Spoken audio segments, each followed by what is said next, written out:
দেবলীনা এবং মীনাক্ষীর প্ল্যানে এবার জল ঢেলে দিল দীপালি। হ্যাঁ বন্ধুরা, ভিডিওতে লাইক দিয়ে দেখতে থাকুন। রাতের অন্ধকারে যখন কিনা দীপালি দেবলীনা এবং মীনাক্ষীর এই প্ল্যান সম্পর্কে জানতে পেরে যায় এবং তাদেরকে যখন কিনা কুসুম এবং আয়ুষের এই ঘনিষ্ঠ অবস্থার ছবি এবং ভিডিও ধারণ করতে দূর থেকে দেখে ফেলে দীপালি, ঠিক সেই মুহূর্তে দীপালি বলতে থাকে যে সর্বনাশ করেছে ওই ঘরে, তার মানে কুসুম এই রাতের বেলা আয়ুষ বাবার সঙ্গে আছে এবং এই দৃশ্যটা যদি একবার ম্যাডাম দেখে ফেলে তাহলে তো রক্ষে থাকবে না, কুসুমকে তো জ্যান্ত পুঁতে রেখে দেবে এবং তার থেকে বড় কথা কুসুমের ভবিষ্যৎ সম্পূর্ণরূপে উজাড় হয়ে যাবে এবং শঙ্কর কাকা তো কুসুমকে মেরেই ফেলবে।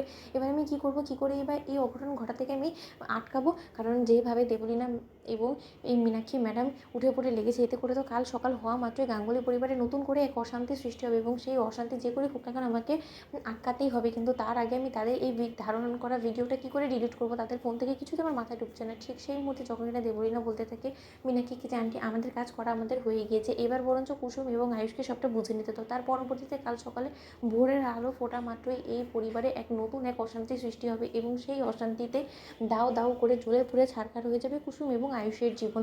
তুমি দেখে নিও, আমার তো আর জাস্ট তর্স হয়েছে না। ঠিক সেই মুহূর্তে এই কথা বলা মাত্রই যখন কিনা ভোরের আলো ফোটার আগেই যখন কিনা চোরের মতন করে দীপালি মীনাক্ষীর রুমে গিয়ে মীনাক্ষীর ফোন থেকে সেই সকল ভিডিও ডিলিট করে দেয় এবং বলতে থাকে যে একটা কাজ তো হয়ে গেলো, এবার যত শীঘ্র সম্ভব আমাকে এক্ষুনি কুসুমকে সেখান থেকে সরিয়ে ফেলতে হবে সময় সুযোগ বুঝে। অন্যদিকে ভোরের আলো ফুটে যাওয়া মাত্রই যখন কিনা দীপালি কুসুমের কাছে গিয়ে বলতে থাকি যে কুসুম নির্লজ্জ বেহায়া মেয়ে কোথাকার, তো লজ্জা করে না? তুই পরপুরুষের সঙ্গে রাত কাটাস কী করে বলতো, যেখানে কিনা আয়ুষ বাবার নেশাগ্রস্ত অবস্থায় এখানে পড়েছিল।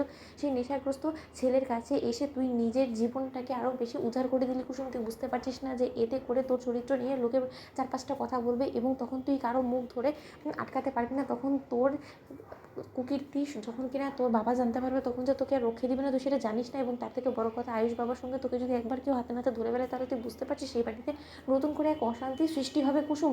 তাই যত শীঘ্র সম্ভব তুই জানলা দিয়ে এখান থেকে পালিয়ে যা, কারণ তুই যদি না পালাস তাহলে দেবলীনা এবং মীনাক্ষী ম্যাডাম মিলে তোকে ফাঁসিয়ে দিবে। কারণ তোদের দুজনে ঘনিষ্ঠ অবস্থার ভিডিও ফুটেজ তাদের কাছে আছে এবং সেই ভিডিও ফুটেজটাকেই তারা আজকে হাতিয়ার করে নিয়ে ম্যাডামের কাছে তুলে ধরবে এবং তাতে করে যদি একবার তুই এবং আয়ুষ বাবা ফেসে যাস তাহলে বুঝতে পারছিস। সেই মুহূর্তে কুসুম বলতে থাকে যে এবার আমি এই সকল কিছু হওয়া থেকে কী করে আটকাবো। ঠিক সেই মুহূর্তে দীপালি বলতে থাকে যে আমি থাকতে তোরা তো টেনশন কিসের বলতো, আমি সময় সুযোগ বুঝে মীনাক্ষী ম্যাডামের ফোন থেকে সবটা ডিলিট করে ফেলেছি। এবার শুধু ঈশ্বরের উপরে বাদবাকি ভরসা, যে ঈশ্বর যা করবে সেটাই বরঞ্চ হবে। কিন্তু তার আগে তারা যাতে কোনো মতে তোকে এবং আয়ুষ বাবাকে একসঙ্গে ধরে ফেলতে না পারে, তার জন্য তুই এখান থেকে পালিয়ে যা কুসুম, পালিয়ে যা সময় থাকতে।